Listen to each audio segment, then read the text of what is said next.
Hey guys, Ebony of RnB Vibes, and I'm back with a duo this time. Two brothers from the 818. It is Jake and Papa. What's up? What's up, y'all? Yay. What's up, Evan? We happy to be here with you. Thank you for having us. I don't think I've ever in my life called a man Papa outside. Like it threw me off. What's up with this Papa name? Is that really your name? I gotta ask that question. I mean, is it really my name if my mama called me that?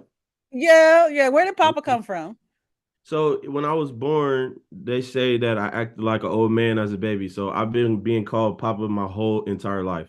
So there are people that I know, family or friends, that have never called me my real name. They only call me Papa, That is But there are so people who call different. me my real name too, which is Cheyenne or Shy. Now, Jake, do you have a nickname or are you just Jake? That's funny. I actually had a spiritual rebirth or remembrance not too long ago, and I changed my birth name, which is Jacob, why everybody calls me Jake. So Mm-hmm. Jake, there's still a lot of family members who call me Jake, and then a lot of family members who call me by my new name, my true name, new and true name, which is Now, Shakim. do you mind if people call you Jake still due to the artistry, or would you like to go by your new name brought by spiritual awakenings? No, it doesn't bother me at all. I changed my name for me so that when I say I am, I'm representing a frequency that I chose from my path. So it's more so about the I am process of it. So what everybody calls me, it doesn't really bother me at all. No, it's so crazy to me because both of y'all have this different type of energy, you know? Mhm. And I don't know if Papa, you're not this I don't know, spiritually enlightened like your brother is. Is that true or what's going on? Like he's over here popping too. Yeah. He's Wow. popping. Yeah, you listen to some of his writings, you know that comes from an enlightened man. I It feel does. like we do operate sometimes on different opposite sides of the spectrum, but we both come from that same spiritual foundation. And I carry that with me every day, 100%. Now, where did this spiritual foundation come from? Did y'all have this from growing up, or was it because the situation went down with your dad? Like, what was it that brought this spiritual awakeness? I think we had a pretty good balance because it wasn't just spiritual, it was religious as well, which is, two separate things. And we had a beautiful spiritual background that was brought to us from both sides of our family. But our mom Hmm. delivers a lot of spirituality into us just through moral teachings, through daily habits, etc. And then we grew up Jehovah's Witness. We grew up very strict Jehovah's Witness. So that was a part of it too. But that more so taught us discipline, consistency, dedication, studies. So it was a good balance growing up. We just, we got a little bit from both. Now, how And we does grew up. Jehovah's We go can't ahead? just we can't just give it all to the Kingdom Hall because we started going to West Angeles too when we was in like middle school. So it was Kojic too. We got a little bit of everything now. Put it all. You put a little ball, you got y'all. Well, how does Jehovah's Witness get into R&B? I don't think I've seen that transition happen. How did that happen? That's funny. Well, there's a, a big T answer and a little T answer, a big truth and a little truth. I can give you my little truth. Okay. My little truth answer is both Jehovah's Witness, which the celebration place is the Kingdom Hall. So at the Kingdom Hall and at church at West Angeles, I caught on to something, this aspect that the songs weren't like a bunch of lyrics. It was more so repeating sentiments, like repeating lamentation. So you sing a song over, you sing a concept over and over again until you've experienced it in a million different ways. So that's something that I picked up on is that you more so repeat things for the sake of experiencing it from a million different angles. And then before you know it, you got a million different songs. This is true. Papa, what say you? Say it again. What say you? What's your thought process on it? Jehovah's Witness going to R&B. Um, I don't know. Like, okay, so the Jehovah's Witness aspect of my life, the way I perceive it, was like so long ago that the two don't really correlate to me. Gotcha. So I'm more so like our dad was a singer, is a singer. His mom was a singer. Her mom was a singer. So we just come from a singing family. Hmm. So the religious aspect was present for sure, but to me, when we was singing in our living room, that was just a different side of it. So we just like we sing like we talk in our family. So in the natural transition for us, a lot of the influence comes from R&B music, or gospel music too, but a lot of R&B music plays. So it was just like a natural transition for us. And I understand that y'all have a really good mentorship or background when it comes to the workings of y'all's music, working with Dr. Dre, working with Brian McKnight. How did that experience even happen? Mm. Man, There were a couple weird experiences yeah. that happened. The Brian McKnight one was, and the Dre one is more fun to me. The Dre one was fun because we just ended up at his house when we were brothers of people who were signed to him. So we ended up at his house a long time ago, and it was just like we're just there. And I think that's interesting. Growing up in LA, you have this opportunity to experience anything at any given time, especially to that magnitude. So being a kid in there, you're like, okay, this is normal. Like this type of stuff goes on. So we ended up circling all the way back around and getting to work with him again a couple of years ago, and almost remade the same picture that we took with him, and that was pretty cool because it was just like a full circle moment through honestly our manager who wouldn't let up until we got in the studio with him. Mhm. That's honestly the best thing we could say is Ace was not letting up until we got into this studio session and it worked out. Yeah. Okay, and what about Brian McKnight? Yeah, the Brian McKnight thing. So we shared representation. Like he was managed at the time by a guy named Silas White, and Silas Mm, White took an interest in us. This was a long time ago. This might have been '03 or so, '02. And just by default, like we got to work with and learn from Brian McKnight on different occasions. He was definitely that's, cool. He was definitely cool at the time. We didn't really have a lot of interaction with him, but we definitely are really cool with his sons. Nico mm, and PJ are really great friends of ours, incredible musicians, really great people. So shout out to them. We still maintain a relationship with them to this day. Mm-hmm. well, I'm gonna ask y'all both this question, but I want to ask into different perspectives. For Jake, it's gonna be Dr. Dre. For Papa, it's gonna be for Brian McKnight. Though, what's something that you learned from in that experience that really was able to be utilized in your music career or even as a person? Well, there was a beautiful experience I had where we walked in because working with him this last time was a series of times. We went into the studio multiple times, Mm, and one time we walked in, and I realized how a producer can put puzzles together magnificently. We walked in, and there was like 7 guys sitting all at a table, and they all were different types of producers, and they all had their keyboards, and he was like the conductor in the middle of the studio putting together this puzzle. He's like, you keep playing that, you switch to this, you do that, and all of them are streaming into the same computer, Mm. and he's like conducting these minds. And I was like, man, this is like masterful. It's like putting a puzzle together. It was, I remember thinking like, this is literally 10 songs within the 2 minutes of me listening, 10 different songs. So putting puzzles together has been in my mind ever since then because I love making, both of us love making music a cappella to start off. We like building the foundation a cappella because that's where we come from. So the idea of putting puzzles together, which puzzles are missing, what's the borders, how do we build it, etc. I mm. love it. Okay. Now, Papa, what about you and the experience with Brian McKnight? What is something that you took away from it? Hmm. Brian's a genius, man. He definitely is. I remember one time we was sitting around having a conversation. He was talking about different experiences in the studio, and I think he was telling us that he likes cutting shit straight through, right? Yeah. Yeah, he that Mm. was. This is clean. Oh, this is clean. I'm You, sorry. I cussed. you're fine. You're fine. I'll Bad. edit. You're fine. Yeah, so he was like in the studio. But Huh? yeah, but yeah, Yeah, he yeah, was yeah. in the studio with different artists, and he was saying like an engineer would say, "Oh no, that was a good take," and he's like, "Nah, let's cut it again." Like, so it was more so like getting a glimpse firsthand of what we used to hear about artists like in the '50s and '60s and '70s when they didn't have no Pro Tools and they just had to cut it straight through. And Mm, if a band member messed up, you have to get it all the way again. Because So for all those listening, I don't know if everybody knows, but almost every song you're hearing now, people are punching line for line. They're not singing the song all the way through. right. They sing mm. part here and there. They come in, they re-sing lines here and there. He only likes to sing it all the way through from the very first ad lib to the last vamp ad lib, which is Oh, like wow. crazy because you see where he be going, So that's what he's saying. My And bad. there's a certain no, it's all good. And there's a certain emotion that you just can't Yeah. imitate. You know what I'm saying? You can't Mm, duplicate. There's something that you got on the last take.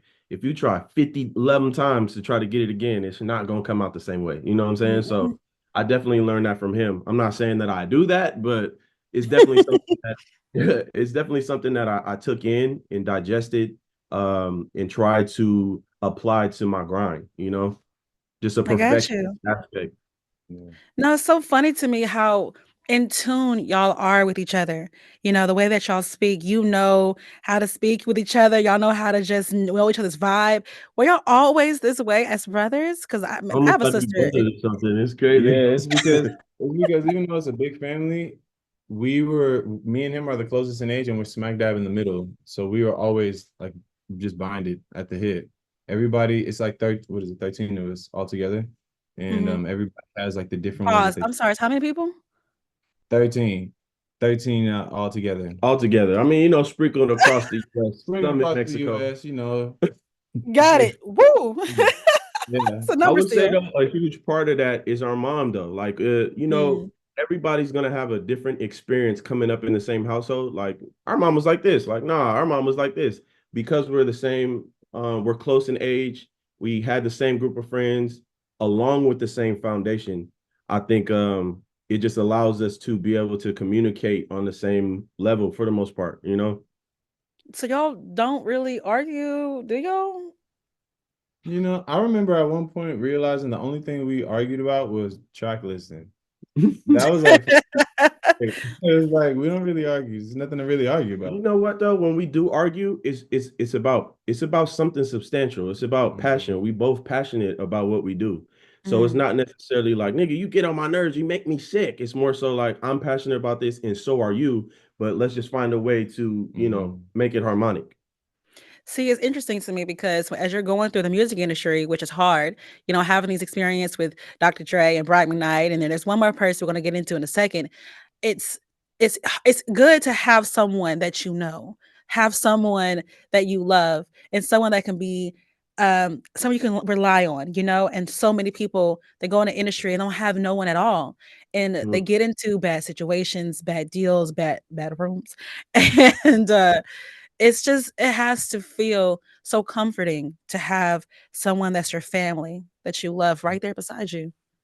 Yeah, absolutely. It's like having an anchor just out at sea. Because if you're agreeing to be in music business, I don't like calling it that, but if you're agreeing to, sell your music for money, you're going into a vast ocean, like you said, Yeah. and that's the most unknown place available to us. All the stuff underneath there, and music do feel like that. You mess around and go into a studio and turn into the wrong door, and there's some crazy stuff going on. It's a vast ocean from here. Yeah. You, Yeah, you yeah. gotta have an anchor. Not even, and it's not even, not to cut you off, sorry. Mm, It's not even just the music industry. I think Mhm. every industry has, predatory behavior in it. So, and there's mhm, strength in numbers. So if I'm standing on something and my brother's right next to me standing on the same thing, it just looks different. You mhm, gonna think twice before you try to penetrate that. Pause. mhm. Yeah. So, yeah. So, and because it's some weirdo shit going on all the time. So you just gotta, first of all, know yourself and know that there may or may not be some shady stuff going on. Stand on business. Don't Yeah. fold. Make sure that you and your team are all on the same page. Mm. So wait, I'm curious, do y'all have a thing that y'all do when there's something's going on in the room and both y'all like I ain't feeling it and I don't know what to say. Do y'all do Oh yeah. this thing where y'all just walk away? How do y'all handle that? We have a finger sign that We- tells us and everyone with us it's time to leave. Mhm. And it's not necessarily like a question thing. It's like a we're leaving thing, you know. It's an agreement. It's that finger sign. Mm. Yeah. But also, I will say this: I think me and my brother have worked very hard to maintain our um our control as Mhm. much as we can in our independence so that we're not really in too many positions and places that we can't control.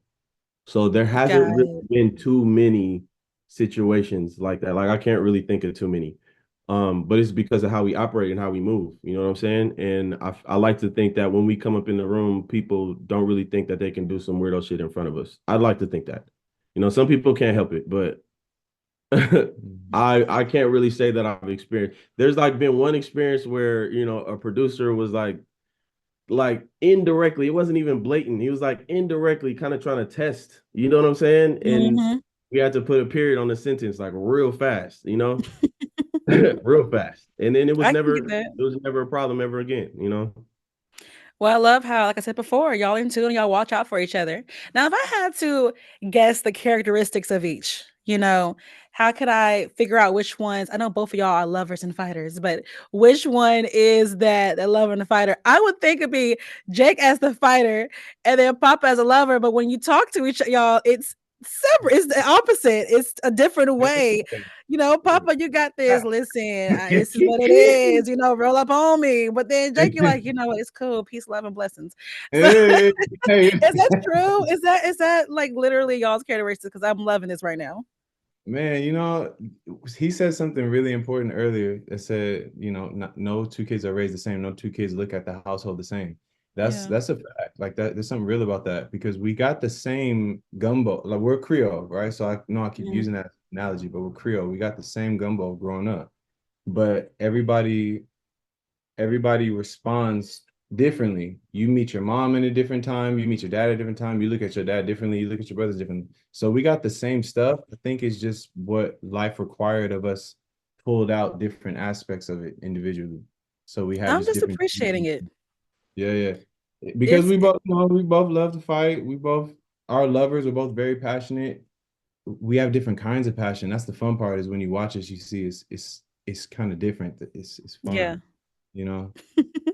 Yeah, I can see the lovers and fighters. There's one song in particular that I really enjoyed was I Got It. And that was when I could really see the influences of the different ways that y'all are. Because the way that y'all was able to verbalize yourselves and y'all's lyrics.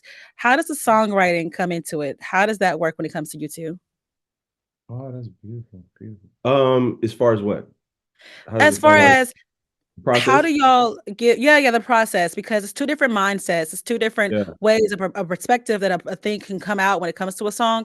So how do y'all collab and come together when it comes to working together? So there's different ways that we do it, but for the most part, you just touched on I Got It, right? I Got It was a song that it was just kind of an idea in my brain. I just started freestyling for real. We was in the studio working on something else. The homie pulled up the beat, and I'm like, this hard. So I started freestyling it for the most part.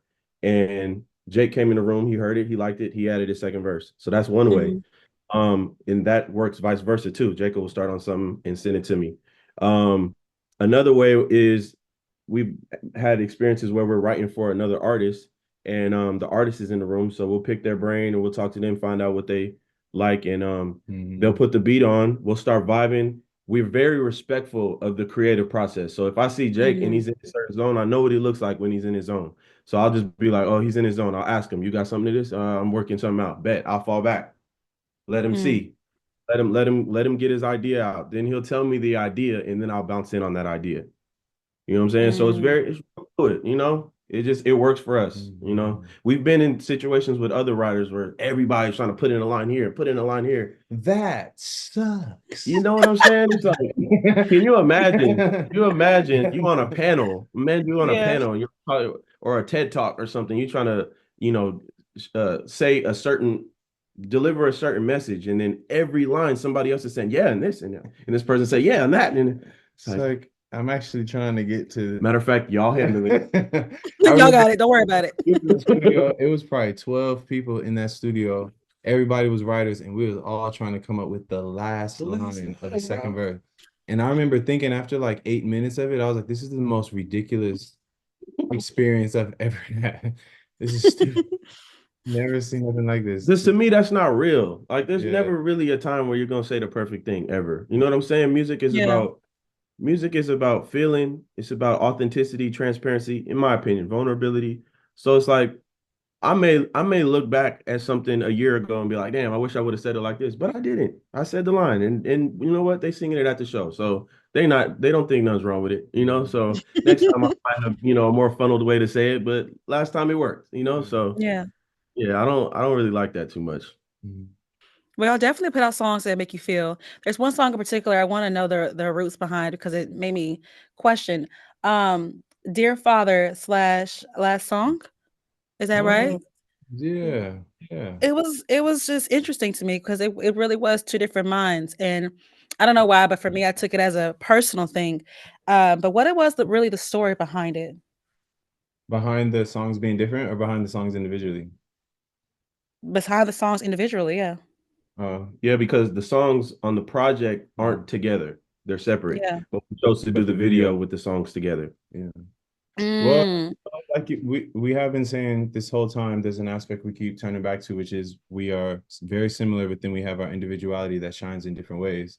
And sometimes that'll show in music too. And so he had that song and it was a very personal experience. And then I had mine, which was, very personal too. So I think when we get to share that aspect of ourselves, which we're leaning more into now, along with our music that's dropping together, it's like so much more we have to offer.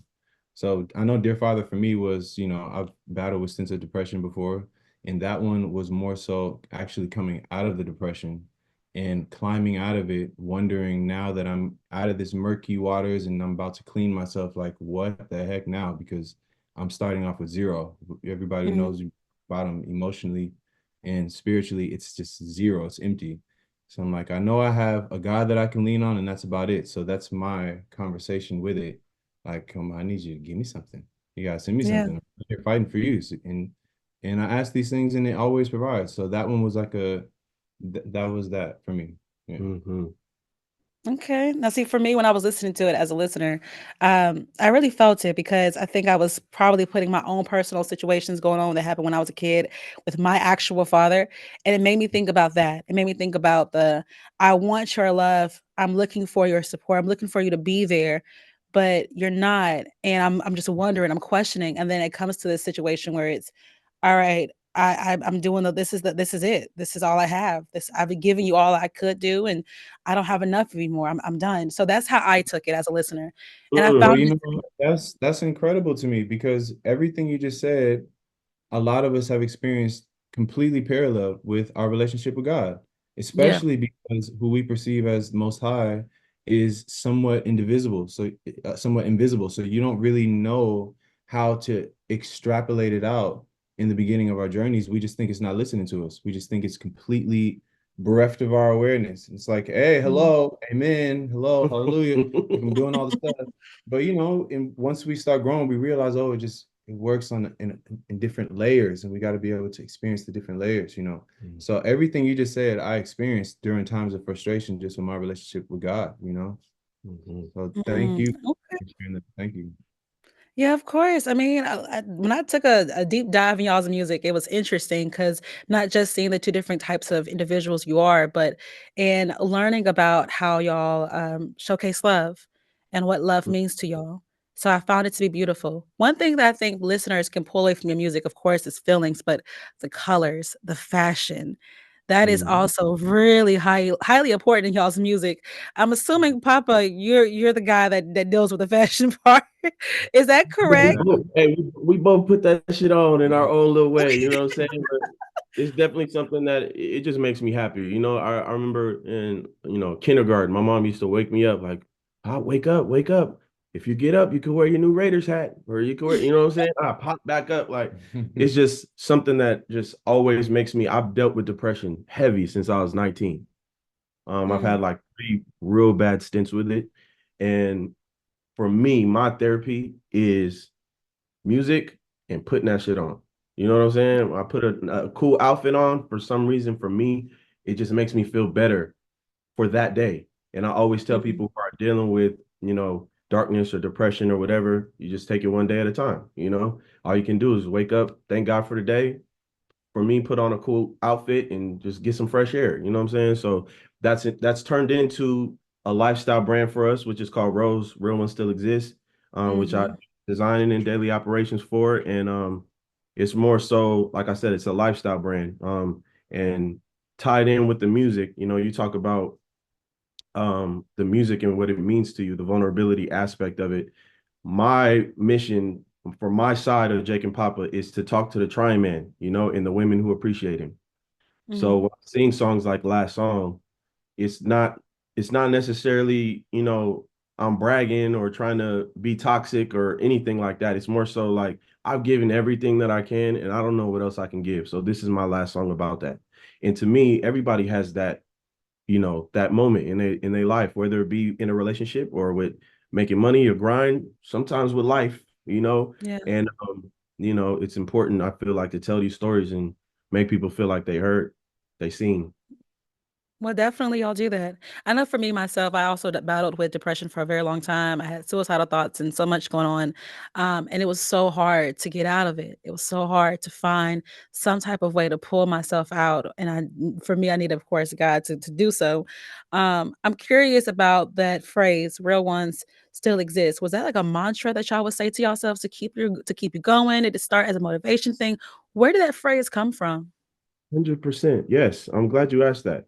Because we've been in this industry for a while. We've seen a lot of shit. We've seen a lot of things come and go. A lot of people come and go. We've seen things that we may not have perceived as authentic, cut Mhm. through, and we could have been bitter about it, But instead, we say to ourselves, real one still exists. Just continue to be you, be yourself. To me, a real one is someone who lives on respect, integrity, love, loyalty, and honor. So Mhm. if you have those things at your on your in your foundation, to me, you're a real one. So as long as you wake up every day and go out and live that, you could be a real one and you could wear rose. You know what I'm saying? So that's really what I we started this brand for to speak for, the everyday real one. You don't gotta be a superstar, you don't gotta be a gangster, you don't gotta be shooting people. To me, that's not really, you know, a lot of people use real one for that, but that's not. You That's gotta not it. be take care of your mama, help the lady cross the street, grab some groceries, open the door for somebody, like give your word and keep it, take care of your kids. Yes, it's That's true. real. And you also paid homage to, I think, a lot of different legends. I saw Whitney Houston on one shirt. Saw Tupac, which of course we see Tupac in the back. Uh, go into the creativity, the Tupac. I think Nip's back there too. Mhm. These are part of those legends that you say, these are the real ones. These are the people that I look forward to. Is that what that is? Yeah, for sure. So there's a lot of times where I look back on my life and think about my development and my growth and when certain things were sparked to where I learned something new about myself. And I Mm, can always trace it back to music and specific artists, Tupac being one of them, Donny Hathaway being another. Um, so I always hold Tupac like in the highest regard because at a time where I felt misunderstood and I just couldn't figure out how to articulate my thoughts in my head, I mm. would listen to his music and I'd be like, that's exactly how I'm feeling. That's it. That's it. So I always say like he's my dad, like he's my music dad. You know what I'm saying? Like he really Yeah. helped me figure shit out, when I was just out here thugging. Not thugging. Um, Mhm. and then, Jake, what about you? Who are some of those, people in our music icons, legendary that you were like, this is the one. Man, I remember. Well, I have them all here. I have a sleeve Oh dedicated to them. Jesus, they're on your heart. Well, this is really important. I remember, I think my first experience, since we were talking about just being down and out, was in a really, really weird place of, going from adolescence to manhood. You have to kind of choose what you're going to be in the world and like stand Mhm, by it. During that process, I was every day reading F. Scott Fitzgerald and listening to Miles Davis. Like he said, you can pinpoint a turning point of your life back to a soundtrack almost. And that soundtrack of my life was kind of blue, and just F. Scott Fitzgerald. I had mm, a collection of F. Scott, and I was just reading, and it was just helping me maneuver through the rocky transition. It's like having some good entertainment during turbulence. It's like it's a Mm. rocky ride. It's like, but The Great Gatsby is really a good read. So yeah, I'll say Miles and Sade, to me, they're always just like always reminding me of the frequency I feel home in. Mm. Just make sure I'm never making something that's disingenuous. And to oh me, yeah. real quick, I just want to say, man, Mhm, because what he said almost made me tear up, man. Like I really had to fight it back because I think about, you know, people, artists that I appreciate so much. Like I don't want to sound cliche, but I literally don't know who I would be if Pac didn't decide to be a rapper. I don't know if he didn't decide to really just wear his heart on his sleeve and just go, high and low and talk about Brenda's got a baby and hit him up. And you know what I'm saying? yeah, Like, I yeah, don't know who I would be. So I think it's really important for artists to be vulnerable. You don't got to be, a backpack rapper or a woke rapper or whatever. Like, but just be true to you. Be vulnerable. You know what I'm saying? Because you never know whose life you're gonna save. this Yeah, is true. You hear about artists that even like rappers or singers who talk about lifestyles that they never lived because Mm. they want to favor towards a profit versus favor to self. And it's Mm-hmm. so true by you. I can see both of y'all. Y'all very true to yourselves and stay with that. It's the quality of you that you want to make sure it comes out in your music. For Yeah, sure. thank you so much. Yeah, they gotta be careful talking about that shit because fake gangsters die too. What you said, I mean, listen, They that don't is want to die for so something you true. ain't really on. This is very true, very true. I'm also curious, talking about the legends and all of that. I want to know more about y'all's work with Heavy D. That right there was just something different to me. I don't have a lot of artists that have ever was able to meet him, or and a lot of people don't really give him that respect that he deserves in the game. So I'm curious about y'all's working together with him, and how was that experience? Man, That was a good that was time. one of those things, Yeah. man. And I'm gonna be honest and transparent. Like after he passed, it really when people die, you get to sit and reflect and think about what they meant to you, right? I'm gonna be Yeah. honest and say, I didn't realize how impactful that was for me until I found out that he was dead. And I got to sit back and think like, God damn, like that. We got to sit at his house around his table, just listening to music. It was just me, Jake, Mm-hmm. him, and maybe one other Yeah, like a person. producer. We was playing music. He was like, it was like almost like he was testing us. He was playing like oldies, and he was like, y'all don't know nothing about this, Oh and yeah, I yeah. break out singing it word for word. He was like, y'all, like, no, we know this, but yeah, man, he's just like we for a short time we got to meet him and work with him. We got on his last, I think it was his last album, The Love of Yeah, Peace. Hmm. yeah. Um, and yeah, it might have been only a few months that we knew him and he passed. But it was so powerful just to see somebody for us, we came up in under hip hop culture. You know what I'm saying? To see somebody Mm. is like to us, he looked like the pinnacle of hip hop culture. We sitting at his dinner table, and just going over Sam Cooke records. And he was just cool. He reminded us of our uncle, super Yeah, he cool, did. not gatekeeping the game, giving it all to us. Yeah. Yeah. Yeah.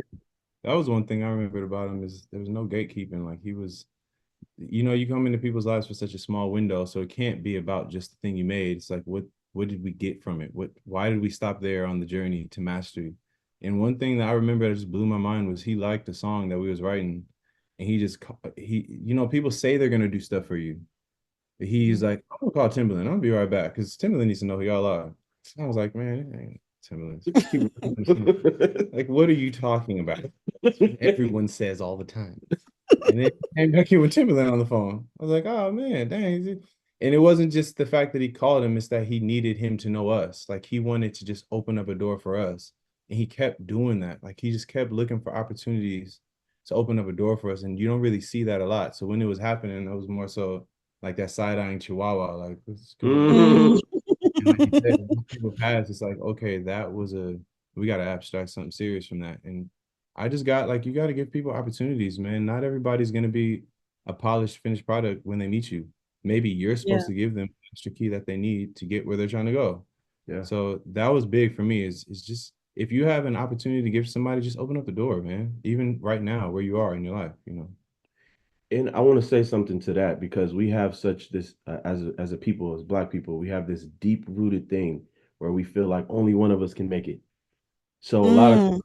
that be the that be the basis of people gatekeeping because they feel like, oh, I got it, I got the glow right now, so I can't really share it because if I share it, I ain't gonna have it. Mm-hmm. You see everybody on Twitter just ranting and raving about who should have did the Super Bowl. You know what I'm saying? Mhm. Jay-Z came in. It's just like, man, 13 years ago, y'all was not tripping when Whoop De Whoop was doing it, a white artist, Mhm. because it's now a black man is running it and put in another black artist. The black people want to gather on and say, but it should have been that black person. It's like, come on, bro, this is the last Super Bowl. And this ain't the last black person. Right. Apparently, there's a lot of them. That's Man, so and true. I feel like the only way, not to get all overly righteous or nothing, but it's like the only way that we all gonna win is if we get together, give the game out. You learn something, pass it along. Yeah, yeah. This is very true. I always talk about how people talk about there's this table and there's a seat for you at the table, but nobody talks about the extension of that damn table.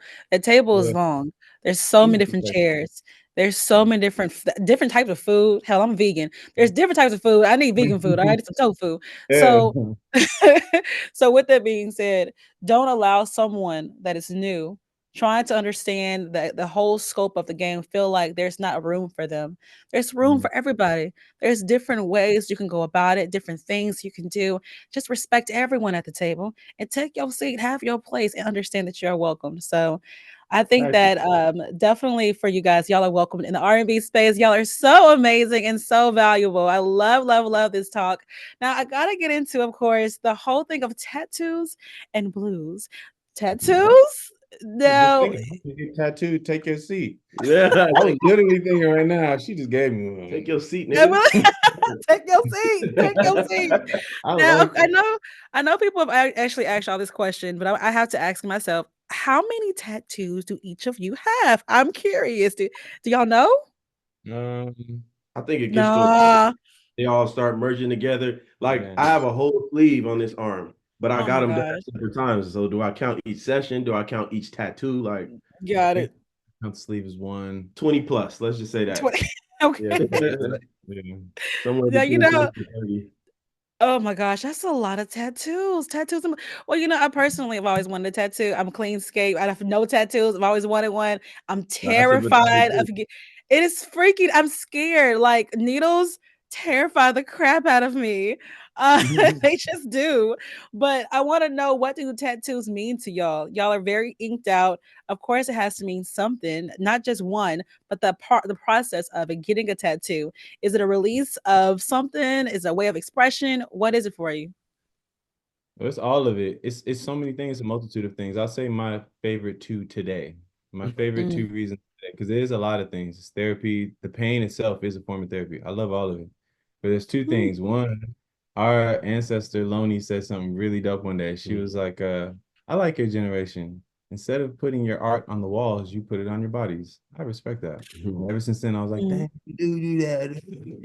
And then, and then the second one, though, the art that I like to put on me the most are affirmations, things that I think will be easy to slip my mind that are the most important, like the keys that have, again, like changed my trajectory in very pivotal points in my life. Carpe diem, even though that's just an oversaid Latin statement, it comes from a movie that changed my life as a young man. So, mm. like affirmations for me, a lot of times I look at them and I have to, it just keeps me on track with the purposes that I've laid forth. Okay, Papa, what say you? Yeah, I mean, all of the things he said is definitely therapy. I remember I used to draw characters going back to first grade, and I drew tattoos on my characters. Like I've always just loved the aesthetic, but also the fact that I can express myself in my own way and tell my own story, infuse that with art and put it on my skin, and it's gonna be there forever. Like I don't know, I feel I'm fascinated with that idea. And I'm a very passionate person. So if I love something deeply, it's like I'm gonna wear it, literally or figuratively. And tattoos are a Mm, way to show off my passion. okay, so what's a favorite character when it comes to your tattoos? Which one's your favorite? Do you have a favorite? Mm, I Right know that you have a now, favorite mantra for you, Jake. my favorite mantra is right here. It says, "Wild men fear no man." That's Oh, my shout out to your favorite. tattoo artist. That's actually dope as hell. I got That was really good. yes, and whenever we That's went to one talk good thing. about, yeah, good times, man. Yeah. Okay. It's kind of ashy, homie. I A got a little bit, but I got a portrait. I got a portrait of uh, Yo. my ex who passed away in 2010, and Mm, more more than it being like one of the biggest losses I ever took and like the biggest pains for me, it was the biggest lesson. Because at the time, me and her wasn't on speaking terms. We was kind of beefing, and mhm, I used to be really just like prideful and just like saying whatever, even if I didn't mean it. Like, I told her never call me again over some shit that she did that I did the same thing, but just being a hypocrite. And 2 weeks later, she was gone forever. wow. She's never coming back. You know what I'm saying? And instantly, I grew the fuck up. Like I called people that I wasn't on good terms with, and I'm like, you know what, man, it's not even worth it. So Mm, really a reminder. Of course, it's a memorial, but it's a reminder too that pride ain't worth it. You know. It definitely is not. When you are talking to anyone, tell them you love them, tell them say hey, never hang up with a grudge or anger because you never know how it's going to happen at the end. So I love that story she told me about. Now, I feel like when listening to Tattoos and Blues, I'm have a different thought process, not just of having R&B music, but an imprint of feelings, an imprint of emotion, and something that's going to, I guess, stay with you for a very long Mm. time. So, listeners, as you listen to Tattoos and Blues, that's what you're going to get. Am I right? They hit it. Yeah, that's she hit it on the head. Shade. I, I got you guys. I got you guys. Okay, so right now, listeners can go and check out Tattoos and Blues. Now, what is next? What is coming out next from you two? Yes. That's so much fun for you to ask. Well, we first of all, we got a lot of songs, and y'all know that we normally like to drop tapes, but we're gonna Mhm. build up slowly but surely with some really, really good new music that we have. One of them, we can say the name. We can say the name. Right Place, Right Time Mm-hmm. is coming very soon, and I love Right Place, Right Time because it's full circle. I had a best friend in middle school named Ferg, and I was a little weirdo in middle school, man. I came in, I was kind of No quiet, weirdo. just meaning internally. Like I, I felt I was that was like sixth and seventh grade was the only time I was kind of overweight. Like fifth, sixth grade, I was kind of round and like, I didn't really talk that much. And then I had two friends, Roger, who was like my little friend, like bro, we're probably exchanging words to each other, and that's it. Yeah. Like, cool, you're gonna go off corners, and then we'll find Roger, and it's like, Roger, man, guess what, bro? Like, it's pizza after school. It's like, oh man. And then Ferg was my other friend. And then Ferg, we lost contact for a while, and then came full circle to make music with Ferg later. He's like a really good friend of mine. So I'm looking forward to sharing that. And then we also have songs coming from Pop individually and from me individually. Yes. And we're going to be coming with this trifecta for a long time. And all of the music is insane. So going back to what you said about the layers and the differences, I feel like with the individual music, we're peeling back layers to get deeper into Shakim's story and deeper into Shy's story, you know? And then when we come together, Jake and Papa, of course, we already know what that is. You know what I'm saying? There's a fusion there that we've been cultivating and perfecting over the past our whole lives. You That's know what I'm saying? that, So which is fun. Is like you said, you mentioned I got it, but we're having even more fun now. It's rhythmic, it's about love, it's romance, it's sexual, it's sensual. We love making that music. It's never gonna stop. yeah. So now it's just a new branch to the tree, and we hoping, everybody just enjoys the ride and supports this new phase. We've never dropped songs individually before, so this is like the new thing. But it's our goal is always to give people the ultimate experience when dealing with JP. So just like I said, another branch to that tree. Well, with the individual projects, are we still going to get that R&B? Are we going to get some trap soul, some rap a little bit more, or where's the Mm. direction? So I definitely rap. Of I've been course, rapping. of course. Been rapping for a long time, but for some reason, I don't know what it is. I've never put it out there for real. So on this new music that we're putting out, this new chapter is definitely a lot more rap for me because I really get it in. You know what I'm saying? Yeah, And yeah, yeah. you gotta know that. Okay. All right, y'all. I'm super excited to check it out. By the way, I can't forget this. Sean wanted me to ask Jake specifically, why do you always have your shirt off? Because Why? You wanted me to ask you that? look, I have a politically correct answer, and then I have a Okay. politically correct answer. You Let's said get the this is All right. incorrect. live. Well, first and foremost, I don't like clothes, man. I don't like clothes, and I realized that that's okay. It started with shoes. I started training barefoot in the park, along my, being depressed. Starting my Yeah. depression in 2017. The best thing that I did for myself was take my shoes off at the park and put my feet in the grass and just get grounded with the sun and just drink some coffee and just be still for a second. So it started Mhm. with that. And then it's like, well, these pants are kind of hot. Jesus Christ. It's like, what's really going on? So just through my journey of finding myself, remembering myself, I remembered how much I don't like layers and material. I like to just be free. So that's the reason why I could be way more imposing, but I don't want to go to jail. So That's I what just I'm thinking right now. I'm like, until I get my land, my homestead, the shirts off will do for now. Some shoes off sometime. okay, no, now I've not been blessed to go to a Jake and Papa show because I have not been in Nashville yet. Hopefully, y'all do come to Nashville. At a concert, are you that same way? Are you like shirt off, shoes off? The shirt off thing is, concert is different. It's Okay. performance is turned into a different experience for me now because I love studying greats, and we've been studying greats since we were kids. Our dad used to literally make us sit down and watch things and then reenact them. So we study greats, but now I've done it in a way that's not necessarily trying to take what they're doing and reenact it. I'm obsessed with finding everybody's pocket that they use to generate themselves, and then Mhm. how I can generate mine by being inspired by how they're doing theirs. So everybody has their own thing. So now the performance is not necessarily about showing, and it's not necessarily even about being free. It's about something else. It's about we're on a platform. So if you're going to look up at us, we have to give you something good. And my concept of performance isn't necessarily about taking off shirts and swinging it around and getting women excited anymore. It's about something else. So the next Jake and Papa Yeah. shows are going to be very powerful, even more powerful than they were before. They've always been powerful ever since we was in preschool. That was the first one. I had the stage rocking. Yeah, man. Doing crisscross, jump, light, Yo, bring mother's back Crisscross Jump. Bring it lit.